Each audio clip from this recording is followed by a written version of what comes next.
Welcome to Kenton's videos. Enjoy the video. You begin by verifying the basics so the fix works. Check your router and modem are powered and online. Once done, inspect whether you are on 2, 4 or 5 GHz Wi-Fi because signal band affects latency. Next, restart the Roblox app and sign out, then sign back in to refresh the session. Also disable any VPN, proxy, or aggressive firewall temporarily, since these often cause timeouts. Doing this early narrows the problem fast and prevents wasted steps. Now you modify network settings to reduce dropped packets and timeouts, assign a static IP, or reserve your device via DHCP to avoid address conflicts. Once that is set, configure port forwarding for the recommended high-range TCP and UDP ports if your router blocks peer connections, because Roblox uses dynamic ports.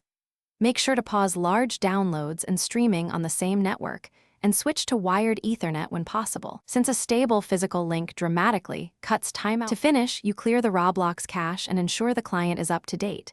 If problems persist, reinstall the app to remove corrupted files. Once done, test joining a game on a different network or device to determine if the issue is local to your hardware or ISP. If you still hit timeouts, document exact error messages and timestamps, because that speeds support diagnosis. One troubleshooting tip: if switching to Ethernet solved it, focus on wireless interference and router co-S settings as the likely culprit. Thanks for watching. Consider subscribing if we helped you.